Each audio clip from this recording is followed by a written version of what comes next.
Good afternoon. Welcome to TV5 Business Lunch. నా పేరు ప్రణీత్. ఇక ఈ రోజు మార్కెట్ లో నష్టాల్లో ట్రేడ్ అవుతున్నాయి. ప్రస్తుతం సెన్సెక్స్ అరౌండ్ 100 పాయింట్స్ లాస్ లో ట్రేడ్ అవుతుంది. నిఫ్టీ అరౌండ్ 35 పాయింట్స్ లాస్ లో ట్రేడ్ అవుతుంది. ఇక మధ్యాహ్నం ఉదయం 11 గంటల టైంలో ఒకసారి లాభాల్లోకి రావడానికి ప్రయత్నించినా కూడా మార్కెట్లు విఫలమయ్యాయి. తర్వాత మళ్ళీ నష్టాల బాటలోనే పయనిస్తున్నాయి. ప్రస్తుతం ఆయిల్ అండ్ గ్యాస్ సెక్టర్ మాత్రం కాస్త లాభాల్లో కనబడుతుంది. ఇన్ఫాక్ట్ రీజనబుల్ గెయిన్స్ లోనే ఉందని చెప్పొచ్చు. మోర్ దెన్ 2% గెయిన్స్ లో ట్రేడ్ అవుతుంది ఆయిల్ అండ్ గ్యాస్ సెక్టర్. ఆ తర్వాత కన్స్యూమర్ డ్యూరబుల్స్ కూడా స్వల్పంగా ఫ్లాట్ గా ట్రేడ్ అవుతుంది. ఇక మిగతా సెక్టర్స్ అన్ని కూడా నష్టాల్లోనే ఉన్నాయని చెప్పొచ్చు. ఆటో సెక్టర్ ఇవాళ టాప్ లూజర్, ఆల్మోస్ట్ 2% లాస్ లో ట్రేడ్ అవుతుంది. తర్వాత బ్యాంకెక్స్, కన్స్యూమర్ గూడ్స్ కూడా తర్వాతి స్థానాల్లో నష్టపోతున్న సెక్టర్స్ అని చెప్పుకోవచ్చు. ఇక నిఫ్టీ ఇండెక్స్ లోకి వచ్చినట్లయితే హీరో హోండా ఇవాళ టాప్ లూజర్ గా కనబడుతుంది. మోర్ దెన్ 3.5% లాస్ లో ట్రేడ్ అవుతుంది. తర్వాత సుజలాన్ కూడా ఆల్మోస్ట్ మోర్ దెన్ 3% లాస్ లో ట్రేడ్ అవుతుంది. తర్వాత బీపీసీఎల్, యాక్సిస్ బ్యాంక్ కూడా తర్వాత స్థానంలో ఉన్నాయి. అయితే కేర్న్ ఇండియా మాత్రం భారీగా లాభపడుతున్న స్టాక్ అని చెప్పుకోవచ్చు. మోర్ దెన్ 4.4% గెయిన్స్ లో 332 రూపీస్ వద్ద ట్రేడ్ అవుతుంది. ఆ తర్వాత రిలయన్స్ కూడా 996 రూపీస్ వద్ద మోర్ దెన్ 4% గెయిన్స్ లో ట్రేడ్ అవుతుంది. ఆర్కామ్ కూడా ఇవాళ లాభాల్లోనే కనబడుతుంది. ఇక బ్రెడ్త్ కూడా చూసినట్లయితే బ్రెడ్త్ నెగిటివ్ గా ఉంది. 850 స్టాక్స్ డిక్లైన్స్ లో ఉన్నాయి. 500 స్టాక్స్ అడ్వాన్సెస్ లో ఉన్నాయి. సో ఇవాళ రిలయన్స్ మార్కెట్ ని కాస్త మరీ పడిపోకుండా కాపాడుతుంది అని చెప్పుకోవచ్చు.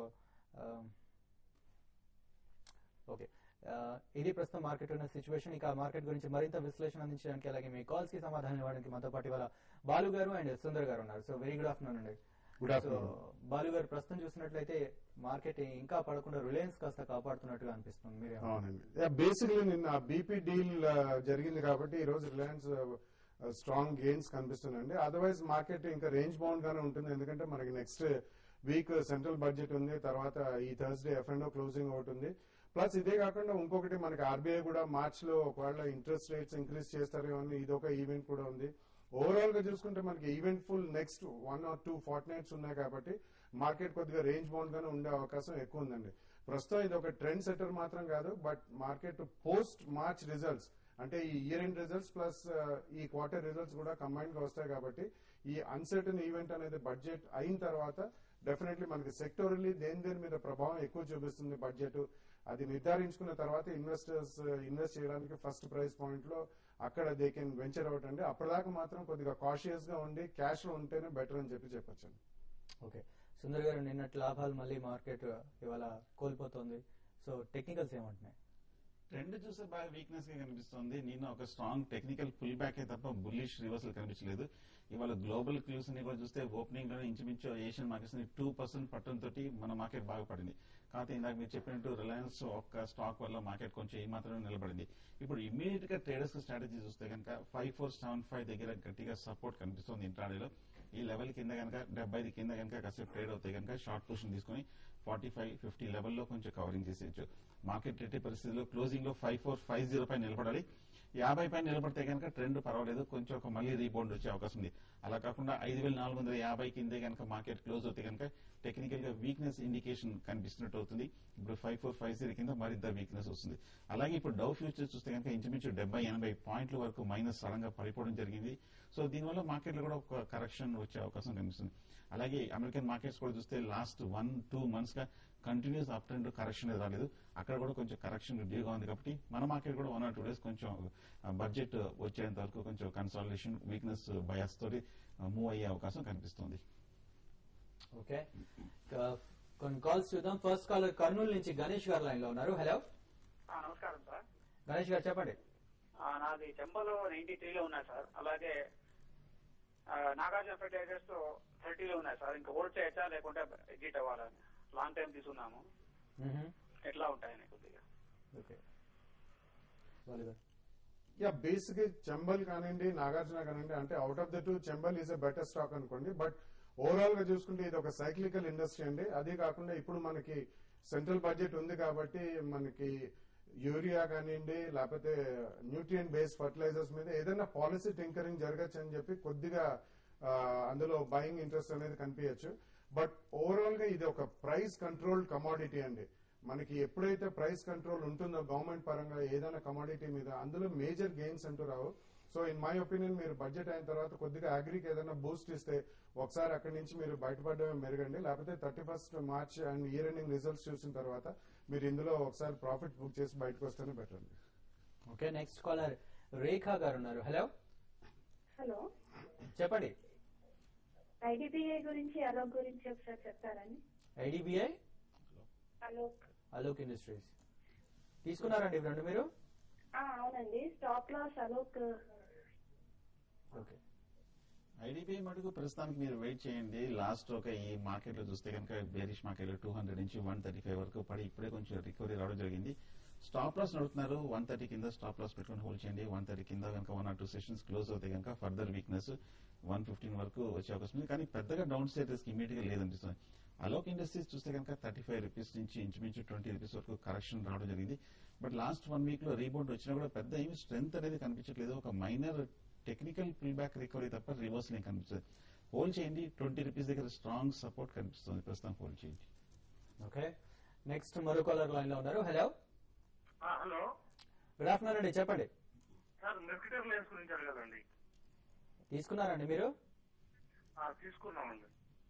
ఎంఎల్ఎల్ మెర్కెటర్ లైన్ చూస్తే కనుక 80 రూపీస్ నుంచి బేరిష్ మార్కెట్ లో 35 రూపీస్ కి సగం పైన కొంచెం పట్టడం జరిగింది. సో బట్ ఓవరాల్ గా కొంచెం వీక్నెస్ కనిపిస్తుంది. నా ఉద్దేశంలో ఇమీడియట్ గా అయితే మీడియం టర్మ్ సపోర్ట్ దగ్గరే ఉన్నాము. ఇక్కడ నుంచి బహుశా 35 రూపీస్ కింద కనుక క్లోజ్ అవుతే ఫర్దర్ బేరిష్ టైం వైజ్ ఉంటుంది. అంటే రికవరీ అవడానికి 1 or 2 months పట్టే అవకాశం కనిపిస్తుంది. కానీ ఇమీడియట్ గా ప్రైస్ వైజ్ అయితే పెద్ద కరెక్షన్ లేదనిపిస్తుంది. ప్రస్తుతానికి మీరు హోల్డ్ చేయండి. కానీ మీరు మరీ short term two medium term అయితే కనుక 35 లెవెల్ వాచ్ చేయండి.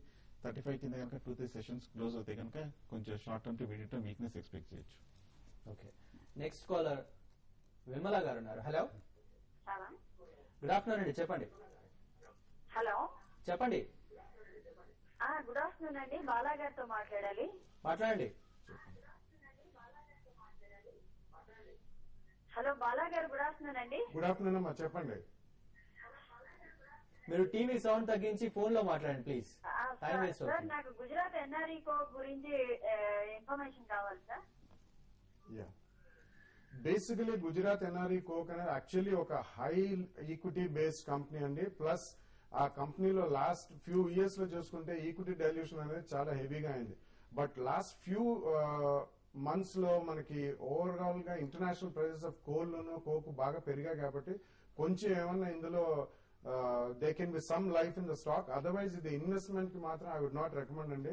ఒకవేళ ట్రేడింగ్ బాండ్స్ లో మీరు ఆల్రెడీ కొని ఉంటే మాత్రం మీ రేట్ వస్తే ఒకసారి ఇందులోంచి బయటపడిపోండి. And you can get on to defensive counters అండి. ఎస్పెషల్లీ ఈసారి మనకి అగ్రికల్చర్ లో అవుట్లే కూడా 4,50,000 crores అవుతుందని చెప్తున్నారు. సో అగ్రి బేస్డ్ స్టాక్స్ కానివ్వండి, లేకపోతే ఫార్మస్యూటికల్స్ బాగా పడ్డాయి కాబట్టి bank stocks, front line IT companies ఇటువంటి దాంట్లోకి వెళ్ళండి. గుజరాత్ ఎన్ఆర్ఈకో బేసిక్లీ ఇట్స్ ట్రేడర్స్ పారడైజ్ అండి. It's not so good for investors. Okay, next Vijayawada నుంచి కాలర్ ఉన్నారు. శ్రీను గారు. హలో హలో, నమస్తే sir. Jupiter bio, Birla Shloka, HEG, celestial labs. Slow అండి, slow. Jupiter, Birla Shloka, Jupiter bio, Birla Shloka, HEG, celestial labs. Okay, తీసుకున్నారా అవి? తీసుకోవాలండి. తీసుకోవాలనుకుంటున్నారు. షార్ట్ టర్మా లాంగ్ టర్మా అండి? లాంగ్ టర్మ్ అండి. లాంగ్ టర్మ్ కోసం. ఓకే, జూపిటర్ ప్రస్తుతానికి మీరు అవాయిడ్ చేయండి. బాగా వీక్నెస్ కనిపిస్తుంది. అలాగే మీరు చెప్పిన రెండో స్టాక్ సెలెస్టియల్ ల్యాబ్స్ కూడా బాగా వీక్నెస్ కనిపిస్తుంది. 45 రూపీస్ నుంచి 25 రూపీస్ వరకు పడిపోవటం. సో అలాగే బిర్లాస్ లోకా కూడా చూస్తే కనుక ఫండమెంటల్ గా మంచి స్టాక్ అనమాట. సిటీస్ చూస్తే కనుక ఈ సెక్టర్ లో కొంచెం పాజిటివ్ ఉన్న మటుకు, బట్ బిర్లాస్ లోకా కూడా ప్రస్తుతానికి మీరు అవాయిడ్ చేయండి.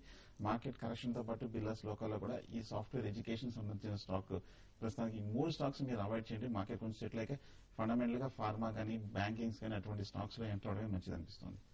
ఓకే, అలాగే తర్వాత హెచ్సిసి కూడా చూస్తే బాగా వీక్నెస్ కనిపిస్తుంది. 30 రూపీస్ దగ్గర ట్రేడ్ అవుతుంది. బట్ ఫండమెంటల్ గా స్ట్రాంగ్ గా కంపెనీ అయినా కూడా, బట్ ఓవరాల్ గా ఈసారి చూస్తే కనుక ఎంటైర్ కన్స్ట్రక్షన్ ఇన్ఫ్రాస్ట్రక్చర్ అన్ని కూడా బాగా వీక్నెస్ కనిపిస్తుంది. ప్రస్తుతానికి ఈ స్టాక్ అవాయిడ్ చేసి, బట్ డెఫినెట్ గా హెచ్సిసి మటుకు లోయర్ రేట్ లో డిప్ లో మీరు బై చేయొచ్చు. ఓకే, నెక్స్ట్ జనార్దన్ రెడ్డి గారు లైన్ లో ఉన్నారు. హలో గుడ్ ఆఫ్టర్నూన్, అలా సార్. గుడ్ ఆఫ్టర్నూన్ అండి, చెప్పండి. అష్టవినాయక 6 రూపీస్ 50 పైసలు వెయిట్ చేశాను. ఓకే, అలాగే కోటన్స్ వచ్చేసి 26 లో ఉన్నాయి. ధనలక్ష్మి బ్యాంక్ 95 లో హోల్డ్ చేస్తున్నాను. షార్ట్ టర్మ్ ప్రాఫిట్ బుక్ చేయమంటారా, హోల్డ్ చేయమంటారా? ఓకే, ఒకవేళ మీరు ప్రాఫిట్స్ లో ఉంటే మాత్రం డెఫినెట్లీ బుక్ చేయండి, ఎందుకంటే Dhanlaxmi bank probably you can hold. కోటాన్స్ అనేది ఈ మధ్య బాగా ఇంట్రెస్ట్ ప్రాబ్లమ్స్, డెడ్ బర్డెన్ బాగా పెరిగి ఇంట్రెస్ట్ ప్రాబ్లమ్స్ పెరిగి వాళ్ళు డిఫాల్ట్ కూడా చేశారండి, అందుకని బాగా షార్ప్ గా పడడం జరిగింది. అది అష్టవన్యాక మాత్రం definitely I would not recommend. It's penny stock అండి, and there is some manipulative angle to it అని కూడా చెప్పొచ్చు. సో ఆ రెండు మాత్రం కంప్లీట్లీ అవాయిడ్ చేయండి. మీరు ధనలక్ష్మి బ్యాంక్ మాత్రం స్వల్పంగా ప్రాఫిట్ లో ఉన్నట్టే కనిపిస్తుంది. So probably book profits once and wait after the budget కొంచెం పడితే మళ్ళీ సెకండ్ ప్రైస్ పాయింట్ లో లేకపోతే లోవర్ రేట్ లో మీరు అది కొనొచ్చండి. మిగతా రెండు మాత్రం అవాయిడ్ చేయండి. సో బాలుగారు ఎప్పుడు పెన్నీ స్టాక్స్ రికమెండ్ చేయరు, సో హోల్డ్ చేయమని కూడా బాలుగారు ఎప్పుడు సలహా ఇవ్వరు. సో ప్రస్తుతం Sensex around 100 points, Nifty around 35 points loss లో ట్రేడ్ అవుతుంది. ఇప్పుడు షార్ట్ బ్రేక్ తీసుకుందాం, బ్రేక్ తర్వాత మరిన్ని కాల్స్ చూద్దాం.